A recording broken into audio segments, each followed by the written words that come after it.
Today's daf we're going to be learning is Bava Batra daf Kuf Lamed Hey. I want to start with, again, just a reminder that Rabbanit last Harness class is starting. Again, the content of the Shiurim, just so you understand what the purpose of the third in our series is the logic of the Gemara. And each class is going to be discussing a different type of logic. Like, for example, one will be focused on logic of drashot, hermeneutics, like Kal v'chomer, Gzera Shava, or logical arguments. And Xerishav is less logical. That's going to be the idea here. What kind of klal upratu klal? Another shiur is going to be a lot connected to things we've been learning, like evidentiary proofs, evidentiary logic, like amigo. How does amigo work? We were just discussing this in class. So how does amigo work? And different issues like that. And another class will be more like logical arguments the Gemara uses to understand, for example, Mishnayot, like what's the structure of the Mishnah and why is it written in this way, and or what's a tzricha, how do we use a tzricha in the Gemara, and all sorts of other logical explanations that are given for various things in the Gemara. And it's a good way of really kind of taking a zoom out perspective and looking at different methods that the Gemara uses and trying to also not only a zoom out perspective, but a bit of a zoom in into each of these particular logics. How do they work? What's the logic behind it? How is it used? What are the limitations of it? And it'll be a really interesting class. So I hope you all join. That'll be on Sundays starting this week. And if for some reason you're listening to this and the class has already happened, not to worry, because the classes are all digital and they're all on our website. You can always listen to them at any time.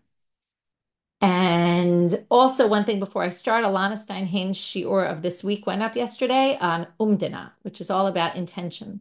How can we assess a person's intention and how do we use that? And today we're going to see the same in a different sugya. She was more relating to when we had it more directly on the sugyas on Daf Kuf Lamed Aleph and Kuf Lamed Bet, about, did he make the woman an apitropos? What was his intent? And how can we assess somebody's intentions? A fascinating, fascinating topic, which affects so many different sugyot. So you can listen to a shiur that went up already on our site, or if you listen on the podcast, on the Beyond the Daf podcast, it's already there. Okay, with that, we'll get started. And I also mentioned just yesterday, I'll mention it one more time, which is that both Dr. Eyal Lipson and Dr. Alana Steinhain will be next week in Matan. There's an event, a panel between the two of them. So you might want to meet them in person and hear if it's convenient for you to get to Jerusalem. Okay. Now we're going to get started. By the way, in Alana's shiur this week, there's a link to the shiur. So if you want to, when we put it up with a link. So if you want to find out details about the event, you can look there. We're starting now at the top of Kuf Lamed Hey. We have to just review one thing before we get started. In yesterday's daf, we're talking about a Mishnah. The Mishnah has two parts. We can deal with both parts today. The first part is a person says, "This is my son." Okay, we'll ignore the second part for now. We'll get there when we get there. This is my son. He's believed, okay, not only for inheritance, so now the son will inherit, but also for yibum. And that's really the main topic we got off on. And we said our Mishnah is coming to teach us that even if there's a chazaka that the woman's supposed to do yibum, the husband's believed to say, "I have a son." And on what basis is that? Because the husband's believed to say, "I can divorce my wife." And why is that? Because the husband's believed to say, husband is believed to say, "I divorce my wife," because he could divorce her right now if he wanted to, because it's biyado. Therefore, he's believed to say he divorced her, which means he's believed to exempt her from yibum in some other way, which means we're going to believe him. Now, this is what we call hoil, right? It's since he can do this and he did something else, and it's also like amigo, okay? It's the same thing as amigo. So it means since he could have said something else, we believe him what he said here. Now, we had, though, a bit of a problem, because this whole statement that Rav Yosef quoted as saying that since a person's believed because a husband is believed to say, "I divorced my wife," we saw that Rabbi Yochanan actually in one place said husband's believed, and in one place said the husband's not believed. And then we said, contradiction in Rabbi Yochanan. Somebody said he said this, somebody said he said that. Now, there's always one option when you have that kind of contradiction. You could say, well, someone was wrong and someone was right, and we don't know who's right and who's wrong. But instead of saying that, it's always better if you can reconcile them. So the Gemara finds a way to reconcile them. And I'm really telling you this not just because I want to review what we did yesterday, but it's really important to understand this for today's daf, which is in resolving the contradiction, the Gemara came up with an answer. And this is going to teach you something methodologically about when the Gemara does this, how do we perceive this resolution? The resolution was kan lahaba kan lamafreya. When he said the husband's not believed, that's going retroactively. You can't do it retroactively because you can't retroactively divorce her. You can't say, oh, I divorced her 2 years ago, and because you can't divorce her right now, 2 years ago. It's not possible. But it does work from here on in. Now, back retroactively would be, let's say, to exempt her from a death penalty of sleeping with another man while she was married. If he claims she was never married, she'd be exempt. And that we can't do. But to say she doesn't have to do chalitza going forward, that you can do. Well, that's a little bit strange because we're going to see a story right now, a case that happened, and they didn't want to rule that way. So, there was a person who was on his deathbed. Amrule itate laman. They said, your wife is to who? Now, it's not exactly a clear question. Different ways to understand it. The Rashbam says what they're basically asking is, who can she marry now? Can she marry anyone, or does she have to do yibum? Basically, they want to know from this man, and the Rashbam also says, which it doesn't say, it was known he had brothers, and it was known he had no sons. Like that was the chazaka, the presumption that there were brothers and there were no children, and she would be obligated in yibum. So maybe he's asking, which brother you want her to marry? Right? It's unclear exactly what they were asking him. But either which way, his response is, she can even marry a Kohen Gadol. Okay, meaning, okay, now here's the question, right? What does he mean? Perhaps he means, well, I have a child, or perhaps he means I divorced her. Okay, well, if he divorced her, she can't marry a Kohen. She's a divorcee. If he's saying I have sons, she can't marry a Kohen Gadol because she'll be a widow. So he's probably just exaggerating. His point is really when he says it, okay, not to be understood literally, she can marry a Kohen or a Kohen Gadol, but the point is he's either saying, I already divorced her, or he's saying, we have children. And therefore, the main point he's trying to make is, she's so clean that she can even marry a Kohen, meaning, of course, she doesn't have to do chalitza. She definitely doesn't need to marry my brother. So I'm a Rava, my nichushla. So Rava says, well, what should we be concerned for? Meaning, we have nothing to be concerned for. This woman should be totally fine, based on what we learned yesterday. Amar Rav Chiya bar Abba, Amar Rabbi Yochanan, who only quotes the one of Rabbi Yochanan that says, Baal Shamar Gerashi Ishti Ne'eman, quotes the one that says he's believed. Amar Abaye, so Abaye comes to Rava and says, well, how are you ignoring the other statement they said in Rabbi Yochanan, the opposite? Haki ata Rabbi Yitzchak bar Yosef, Amar Rabbi Yochanan. But when Rabbi Yitzchak bar Yosef came from Israel, he told us Rabbi Yochanan said the exact opposite. Baal Shamar Gerashi Ishti Eino Ne'eman. Husband says he divorced his wife is not believed. Which means, right, not just to say he divorced his wife, but wouldn't be believed either in terms of, let's say he said, I have a son, or, right, or maybe he was saying he divorced her. So Amarle. So Rava says, why are you raising that as a question? And if you learned yesterday's talk, or you heard my review right now, you know the same thing, which is, did we not already resolve that contradiction? By saying one is trying retroactively, it doesn't work, but from here on in, it works. And that's what we need here for chalitza, which is from here on in. To which Abaye has a fascinating answer. This is a real methodological point. It's really important to understand about Gemara. What are we going to rely on a resolution to a contradiction? In other words, we had a contradiction. We came up with a resolution, but who knows if our resolution was right? This was, when you're backed into a corner, you might say something that you wouldn't necessarily say if you weren't backed into a corner. And therefore, the fact that we're having some discussion up in the air about, oh, someone said Rabbi Yochanan said this, someone said Rabbi Yochanan said this, well, let's come up with a way that those can all work out together, doesn't mean we're going to rule in an actual case based on that. This reminds us of the figure we had not long ago where we were discussing, can you rule on something just because, right? You have to say halacha l'maaser, or if you just say halacha, you just say it seems like, right? But that's even different. That's saying when you're learning and you think something is right and an opinion's right, you can't necessarily hold by that halacha. This is even less than that because this is a resolution to a contradiction. So yeah, there's a contradiction, there's a resolution. It doesn't necessarily mean we hold that way. One of my favorite sugiyot to teach is Hanukkah candles, because there's a resolution, there's a contradiction. There's a resolution to the contradiction, two possible resolutions, which is what's this, right? The amount of time, or the whole question is, one seems to say you have this time in which you can do it, and one seems to say you have until a certain time and that's it, and you can't do it after that. And then they say, well, what they meant was to give you either the time the candles need to be lit or until what time.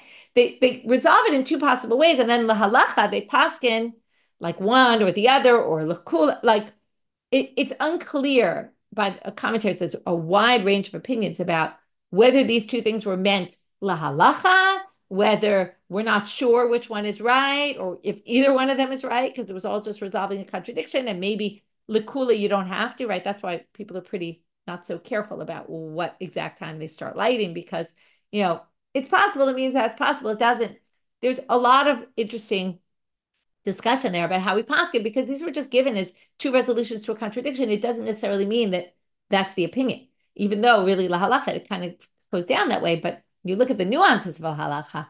Well, if you're not there, you don't have to. Yeah, there's all sorts of, because these were just resolutions, contradictions, and we don't know how to relate to a resolution to a contradiction when it comes to the halacha. As one is a theoretical discussion, and then one is very practical, and that's it gets to the whole idea about Gemara in general. We have a lot of theoretical discussions. Does that mean that practically speaking, we rule like those theoretical discussions? And that came up both recently in a sugya and here as well. It's a fascinating topic.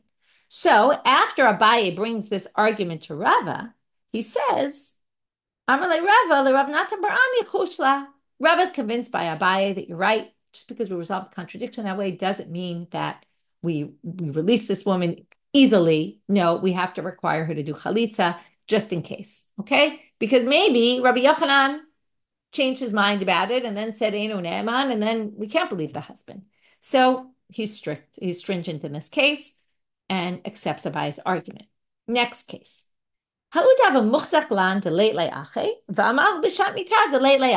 so far it's looking good for the woman. The man says, I don't have, it's a presumption that he has no brothers. No one knows of any brothers. And the man himself on his deathbed says, I have no brothers. So the wife looks like she could go marry whoever she wants, doesn't need to deal with chalitza. So I'm Rabbi Yosef, my lichushla, right? What do we have to worry about? Nothing really.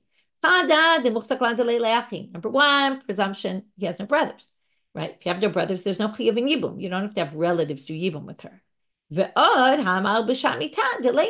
also, at the time of death, the husband said he didn't have any brothers. So Amarle Abaye in both these cases, notice he wants to be more strict. He says, Ha'amre, but I heard a rumor, I heard a rumor that there's witnesses abroad who say that this guy has a brother. In other words, somehow, we don't know how he heard these rumors, but he heard that there's rumors of witnesses that are too far to come right now and testify in front of us. But there's rumors that are coming from some faraway place that this guy has brothers. And Abaye wants to say, because of that, we should be strict and make her do chalitza. Hashta. So now the Rav Yosef, it's unclear if the Gemara says this, Rav Yosef says it. Doesn't say Rav Yosef said it, but clearly there's some backlash to what Abaye is saying. Hashta miyat halinu kamam, but they're not in front of us, these witnesses. Lav hainu de Rabbi Chanina, is this not the case of Rabbi Chanina? Now, Rabbi Chanina ruled in the case, if you remember, the daughters of Shmuel were taken captive. If a woman's taken into captivity, there's a concern. This is a very, right, both chalitza these days with the war is very relevant. And also this issue of women being taken into captivity and being raped is unfortunately very relevant these days. So what happens? These women were taken into captivity, and there's a concern that maybe they were raped. If they were raped and they were married to Kohanim, they can't go back to their husband, because that's the rule with the Kohen. If a woman is raped, she can't go back to her husband. It's a very, very difficult halacha. But it is a halacha. And the question is, do we assume, right? The question is there any evidence to the fact that they were raped? If not, right, now what happens? They claim, so let's ask the women, right? So what happened here? To Amir Rabbi Chanina, now what happened in the case, they don't tell you all the details. The women came back, the daughters of Shmuel, and they said, yes, we were taken into captivity. First of all, I think it wasn't even clear they were taken into captivity, but they admit, yes, we were taken captive. But lo nitmu, but nobody raped us. What happened though? Someone said, but there's agent from far away. There's a rumor that these women were raped. So Amar Rabbi Chanina, now, this is the same case, right? Abaye wants to be concerned for these agents that are far away that can't testify. So the Gemara says, or Rabbi Yosef says, we don't know who says this, but if the agent are far away and it's just a rumor, we shouldn't accept that at all. Because look, Rabbi Chanina didn't accept it. Here's Rabbi Chanina's line. Rabbi Chanina, edim b'tzad astam b'te'asir. There's edim on the north side of the world, and we're going to forbid these women? Of course not. We're not going to be strict with these women just because some rumor about some witnesses far away who can claim that they were raped. We don't, right? The women said they weren't raped. We believe them. Amar le Abaye. Abaye says, no, no, no. You can't compare it to the case of Rabbi Chanina. Because whether you read these words or not, I'll read them. But first, I don't want to read them, and then I'll read them. So by shvuya, there was a reason that we wanted to be making it. Without reading what's in parentheses, but parentheses means also it's taken out of the text. You could think of lots of reasons to be mekel by shvuya, right? This woman was taken hostage, and now we're going to make her. Also, the case is crazy. We're going to forbid her to go back to her husband, the kohen. Now, well, halachically, she can't if she was really raped, but based on some rumor, right, we're not going to forbid these women to go back to their husbands. But to make someone do chalitza, it's not exactly the same thing. So that's one way to read it. That's if you read it without the parentheses.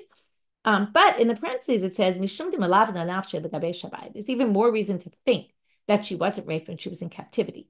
And that's because a woman tries to make herself look disgusting in the eyes of the people who took her hostage because she doesn't want to be raped. And that she's going to try to do whatever is in her power if she's capable. Unfortunately, we know women are not always capable, or anyone, right, of being in that situation, of protecting themselves. But we assume that she's going to try at least her best to do what she can not to get raped. And therefore, that's also something leaning us toward the fact that we're going to be lenient in this case.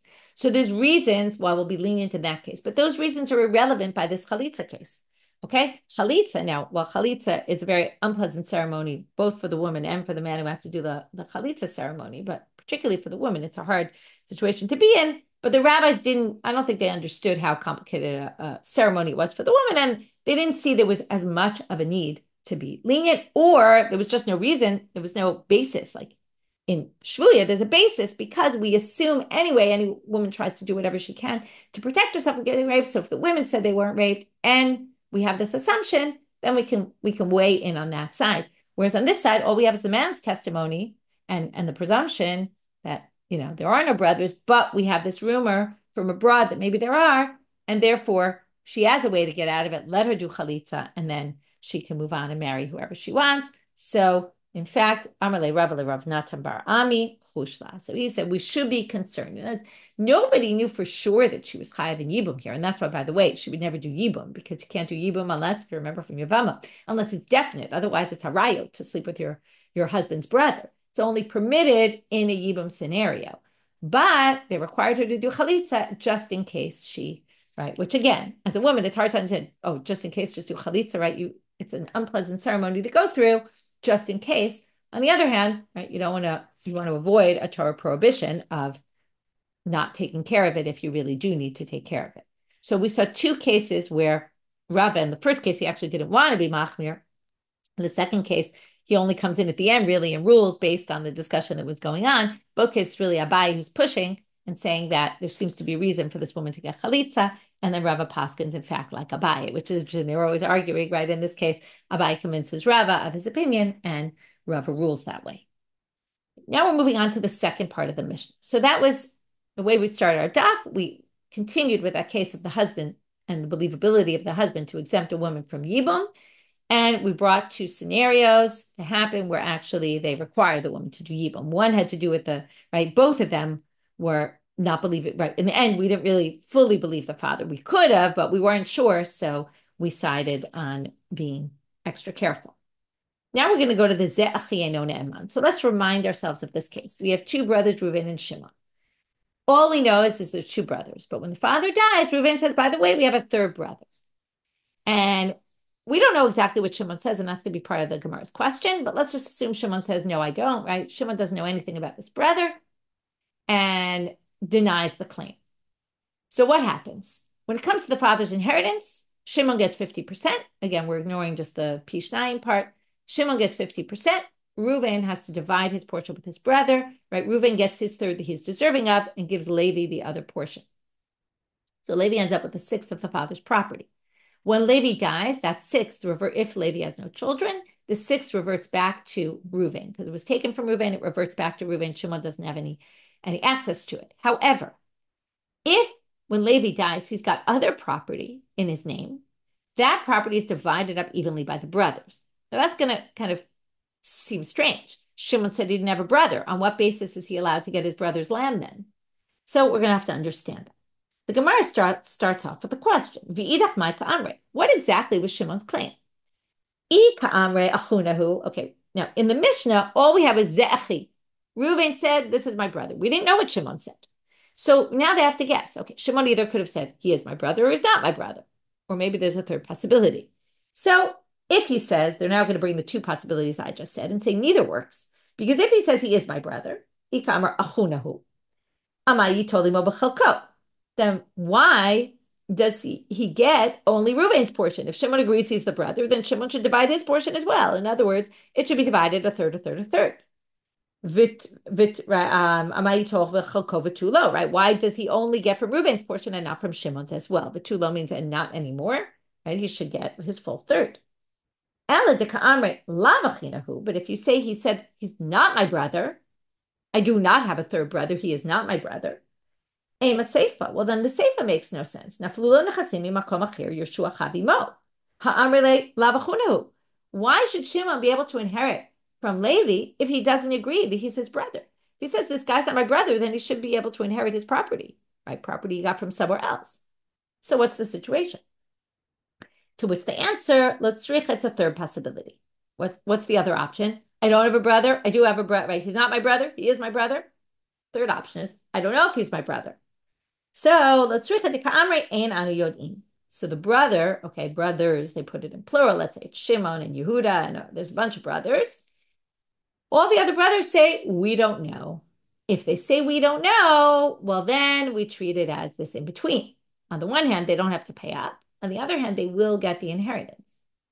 Now, the fact that they don't have to pay and give up their inheritance to their brother in a case where, now, let's put this into terminology that we've heard before. Remember Bari and Shema? Bari is I'm definitive in my claim, and Shema is the other person is not definitive. They say, I don't know. So usually we say Bari v'Shema Bari Adif. Somebody comes with a very strong claim. I know this is the case. And the other person says, I'm not sure. I don't know. I don't know. I don't know.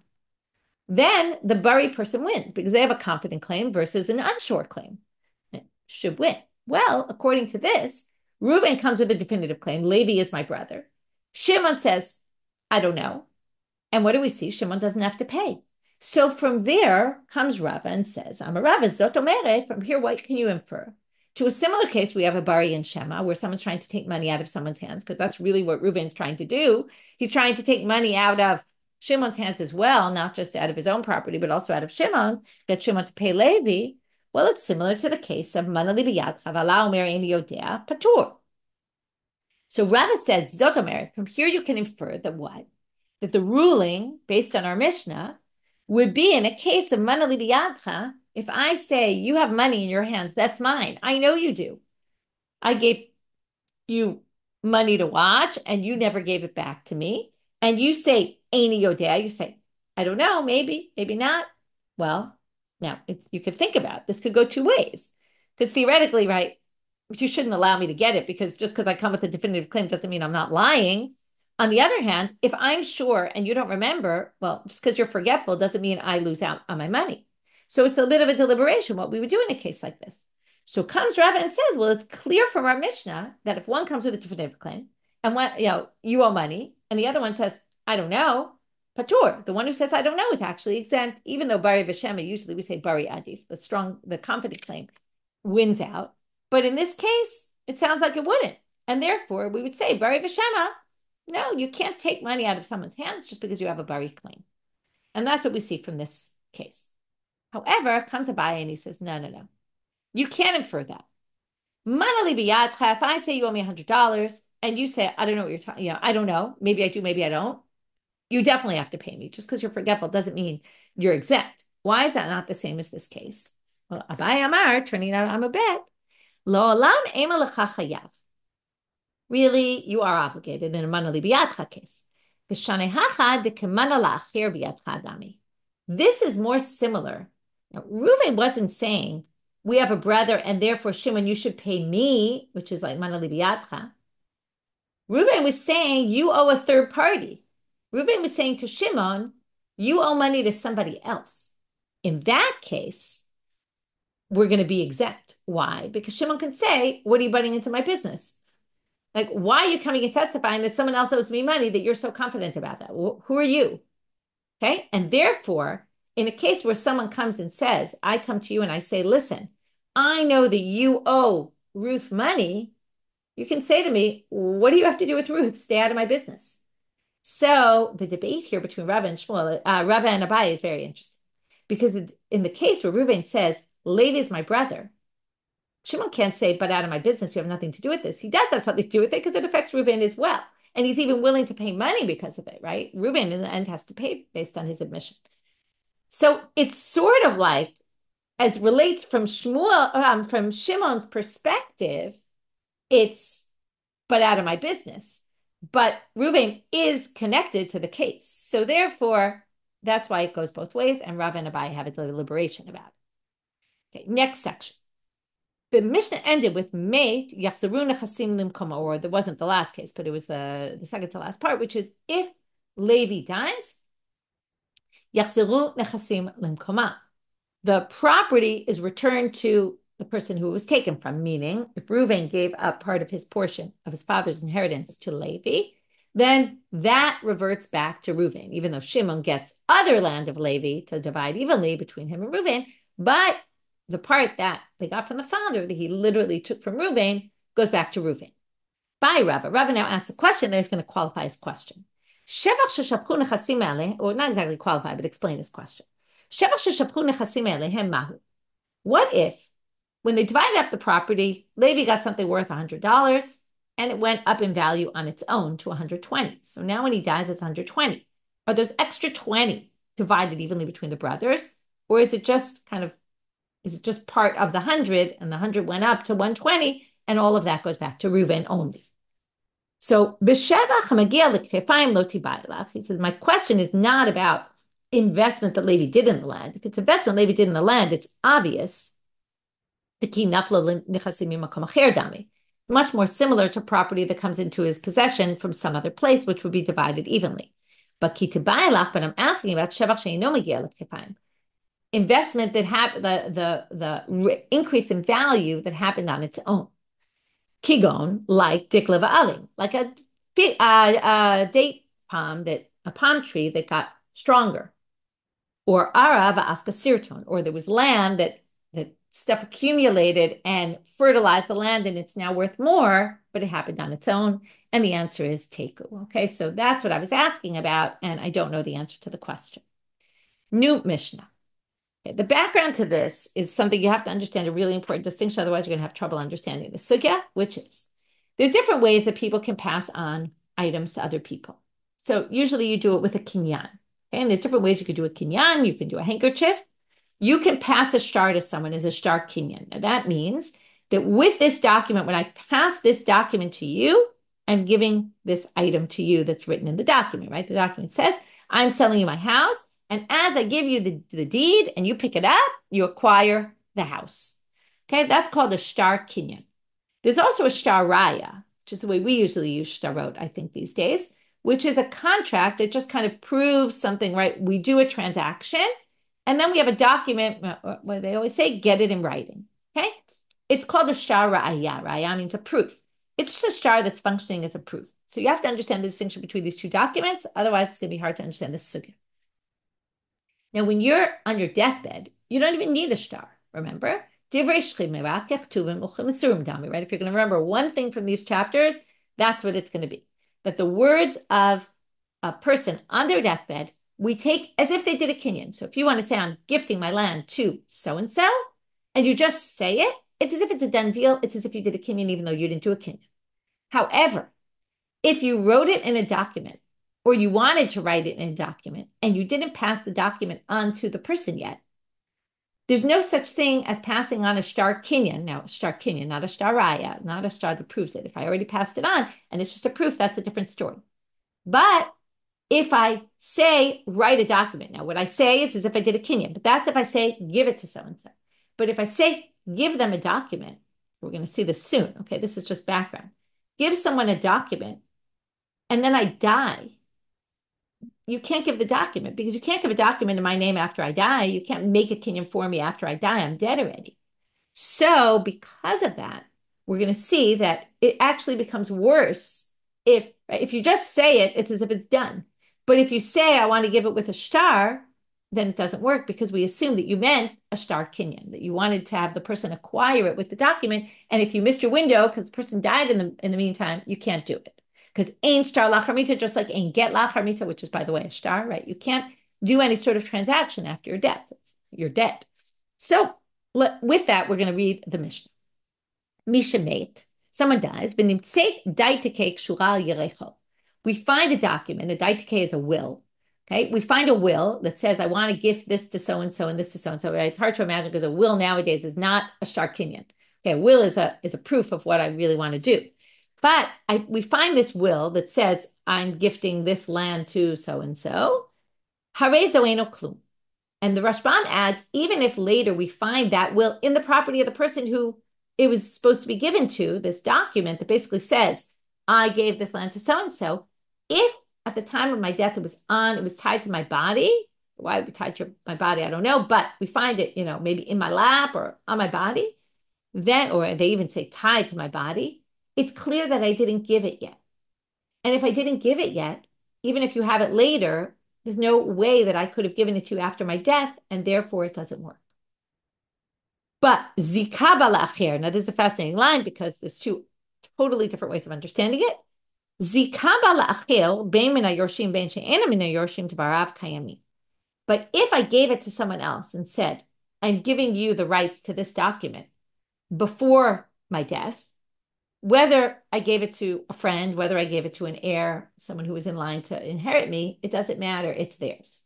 Now, some people say, what does this mean? It means, let's say, I was giving Ruth all my possessions, and it says in the document, I'm giving Ruth all my possessions, and then I actually gave her the document, then it's hers. Now, the problem with this interpretation is it's quite obvious. Why would you even need to say this? Some people say what it means is, if I wrote in the document, I'm giving all my possessions to Ruth, or I'm giving, my house to Ruth, let's say. And then I take the document, which is basically giving rights of my house up. It's also giving them to Ruth, but it's giving rights of my house. And I give the document to Naomi, and I say, here, I'm giving you my house. And because it says in here, now it said Naomi in the document, but because I gave it, I'm sorry, it said Ruth in the document, but because I gave it to Naomi, I gave rights to Naomi too, because really what it said in it was, I'm giving up my rights to my house. That would be a bigger chidush, but it would be a little strange also because Naomi has a document that says it's given to Ruth, but it's in her. It's a little confusing. So there's two different ways to understand this. I'm going to leave it at that. It's just a hard line to understand. But it does distinguish between a document that wasn't given to a document that was given. Tanu Rabbanan. So now the Braita starts off asking a question. Ezu hi daitiki. They want to understand terminology. What is daitiki? It needs to have this language, and this is all what we call a notricon. It's where we take this word as an abbreviated form of a bunch of words. Daitike, da, this, tehe will be, lemekam, to be substantiated, ulihiyot, and to be. Basically meaning, I'm giving my land to somebody else to be in their possession. Ve'ezo himatana, what's a language of a gift? As opposed to a daitiki, it sounds like anyway. We'll see, not really, but if it says from today, this will be yours from today and after I die. So now they say, wait a minute. A gift always has to be given in the language of it's yours from today and after I die. If I say I'm giving you a gift right now, that doesn't work. That's what they think it means. And then it is ridiculous. Of course, I can give you a gift from today. So Rabbi said, no, this is what the Braita meant. What is a gift that a healthy person gives that could be treated as if it was a person on their deathbed? Meaning, this is in other words, what we do, right? How can you gift something to someone in your lifetime, but you really don't want them to get it until you die? So you say the words from today and after death. And we're going to deal with this a lot going forward, which is not today, but what really happens here is that the person who's gifted the item right now, okay, who I write in my will, if I say mehayom l'achar mita, from today and after death, what I'm basically saying is you have rights to the goof of the object, the principle, but I'm going to keep the proceeds from this object the rest of my life. And when I die, since you own the principal will go to you. Kind of like nifsei malog, right, of a husband and wife, where he has rights to the pay rope while the goof is really hers. Okay, we're going to talk about all sorts of ramifications. What if the person sells it? Do they have rights to sell it? Can the father sell it, right? Where does it leave things in the interim period once they have this mehayom alach harmita? But that's not for today. So that's how Abaye understands it, and that obviously makes a lot of sense. So he says, what's a matnat bari that is like a matnat shlimeira, de lokane ela la'achar mita, that you can give a gift now, but it really only becomes yours once the person dies, because obviously I don't want to give away all my property when I'm still alive. So if you use that language, then it works. Yativ Rabba barafuna b'achsadra debei Rav. V'yatre v'kamar mishmei de Rabbi Yochanan. Now we're going to get to something I mentioned before we started this Mishnah. I was just giving you background to, which is similar to this daitike that was on the person's, right? The daitike was a star that was on the person's lap or tied to their leg, which was never given. And because a star can't be given after death, so we don't say that it was, even though the person wrote, I want to give my property to someone, so we don't allow it to go through. However, if they had, said, I'm giving this to you, that would be something different. If they'd given the star already, it would have been different. So Rabba bar Rav Huna is sitting in the Achsadra de Beit Rav in a portico or a porch or something of the Beit Midrash of Rav. He starts quoting Rabbi Yochanan, and he said, Rabbi Yochanan said the following: This is the case I was talking about before outside the Gemara. A person on their deathbed who said, write and give $100 to Plony, okay, or give anything to Plony, it doesn't really matter, but write it in a document and give it to this person that I'm going to give them $100, 100 zuzim, v'meit, and then they die before the document was given. Ein kotvim v'notnin. We don't write the document, we don't give the document, even though we got instructions. Now, even though, again, the basic thing here is, even though divrei shchivim v'akechtuvim, it becomes ironic. If the person had just said, give them 100 zuzim, you would have had to give 100 zuzim to that person. But because they said, write it in a document, again, we go to, like I said about Alana's shiur today, we go to what did the person intend? The person intended that the idea is, I really want to give this person with a document, and I want to affect the kinyan with a document. And because you said that, or we assume that that's what you said, and we can't actually do that because you're dead already, right? Ein kinyan lacharmita. So ein shtar lacharmita. So you can't do this. And they say it explicitly, right? Why? Shema lo gamar laknoto el b'shtar. We don't even know for sure. But perhaps, that's what Shema is, you really only wanted it to be done with a kinyan of a shtar. And ein shtar lacharmita. And that doesn't work. You can't affect a kinyan through a shtar for someone to pass something over once they're already dead. So that was quoted. Okay, this is important to just pay attention for the continuation. It doesn't sound so critical, but it was quoted in the name of Rabbi Yochanan, and comes Amar lahu Rabbi Elazar. When Rabbi said this in the name of Rabbi Yochanan, Rabbi Elazar piped in and said, "Is dehu reba? You should be very careful about keeping this. This is a very important halacha." What's the connection between Rabbi Elazar and Rabbi Yochanan? Rabbi Elazar was a prize student, or one of the key students of Rabbi Yochanan. Rav Shizbi Amar, Rabbi Elazar Amar. Rav Shizbi says, no, you got the story wrong, the details wrong. Rav Shizbi says that Rabbi Elazar was the one who said it. Amar lahu Rabbi Yochanan, and Rabbi Yochanan responded by saying, is dehurba. You should be careful to keep what Rabbi Elazar said. Now you can already start thinking, what's more logical? The teacher said it and the student said, keep what the rabbi said, or the student said it and the rabbi said, oh, that's an important thing. The student said, keep what the student said. So Amar Rav Nachman bar Yitzchak, Kavatei Rav Shizbi Mistaber. The second version makes a lot more sense because Iamar Bishlama Rabbi Elazar Amara Yitzrich Rabbi Yochanan Lasudi Alei Rabbi Elazar. If you say that I'm sorry, that wasn't said. I read that wrong. If you say Rabbi Elazar Amara Yitzrich Rabbi Yochanan Lasudi Alei Rabbi Elazar. If the student said it, then the teacher needs to testify and say, oh, what the student said is really important because not everybody takes the student so seriously. And what the teacher is saying is, my student said something that's very important. And that makes sense. But Rabbi Yochanan Amra. But if we say Rabbi Yochanan said it, and here we're going to say the same words, but in a question. If Rabbi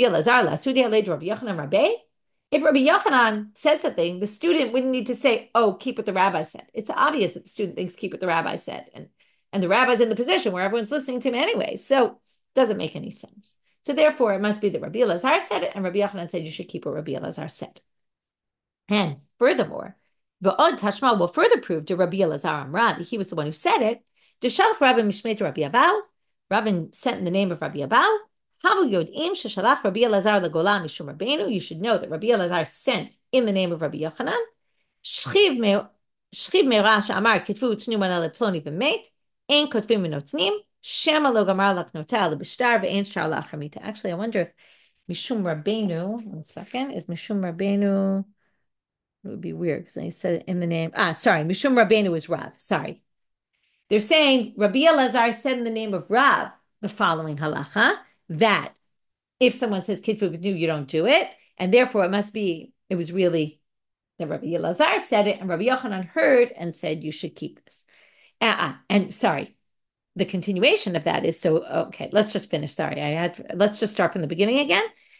Shalach Rabbi Mishmei to Rabbi Abaye. He said in the name of Rabbi Abaye that it must be Rabbi Elazar because what he said was, the Gemara is saying it must be Rabbi Elazar because what he sent, Ravin said in the name of Rabbi Abaye, that Rabbi Abaye said, you should know that the following thing happened. Rabbi Elazar sent to the Gola, to Babylonia from Israel, Mishum Rabbeinu in the name of Rav, that is Shchiv Meira who says,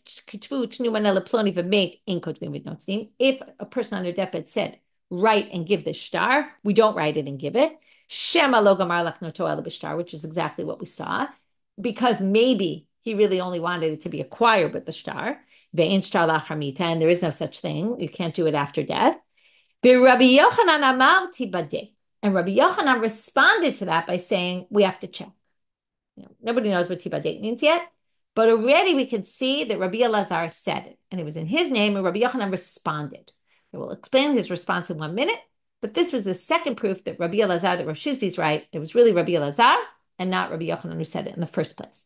But Rabbi Yochanan supported it. It doesn't really make such a difference at the end. We're having a bit of an argument about just what exactly happened and who said what. But now we have to understand what's this tibadek. So the Gemara asked the same thing. They don't know what tibadek is. My tibadek. What did Rabbi Yochanan say we have to check? What do we have to check? So now this gets to the distinction I made between a shtar kinyan and a shtar raya. Okay, a shtar raya is a shtar that just proves that a transaction was done. That's a different kind of shtar than we've been talking about. We've been talking about a shtar that actually causes the item to be acquired. So ki'ata Rav Dimi Amar, when Rav Dimi came, he said, daitike mevatelet daitike. Okay, this is an irrelevant halacha. It's just Rav Dimi came and taught us two things. The second one is relevant for us, but this does have to do with our topic. Someone writes, I'm giving my stuff to somebody, right? My possessions will go to so-and-so. And it was dated November. And then he wrote another one that was dated December to someone else. We go by the last one because we assume he changed his mind. The second halacha is our halacha. But here we're going to get a little different. We have to assess. It's not just we assume this was his intent, but we look at the situation to figure out what really his intent was. If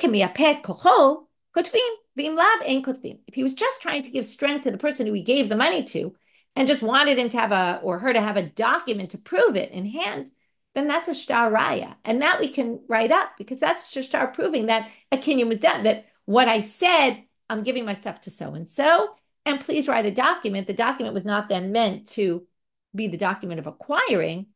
We say, it's as if the person got it. And he just wanted the person who was dying just wanted a shtar to prove it. But if not, we don't write it. So Matav Rabba Bar Mamel, he says, wait a minute. It says here, Barisha Amar, Kitvu Tznu Manela Ploni V'Meit, Ein Kotvim V'Notzni. Now, if someone's healthy and they said, write a document and give it to so-and-so, we don't do it. But that seems to imply if they were on their deathbed, you would be able to do it. Hashchimera Kotvim V'Notzni. So who motiv lavum b'farikla? He asked the question, but then he resolved it himself by saying, Mibeyapet Kocho. It depends what it was done for. That source must have been written in a case where you wanted the shtar to be a proof. So if you wanted the shtar to be a proof and you were healthy when you said it, we don't assume you wanted us to write it after death.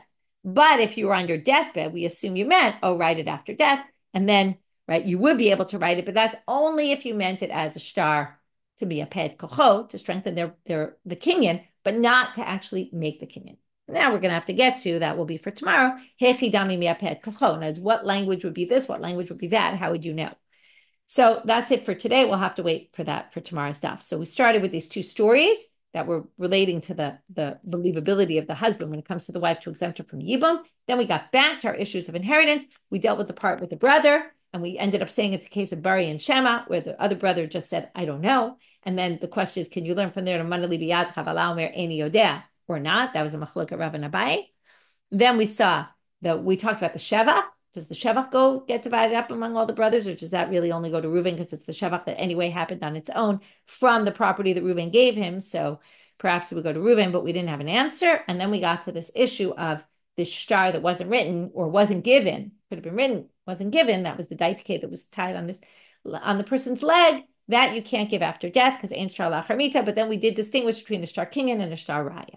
With that, we'll finish for today. Wishing everyone a good day and b'sarat tovat.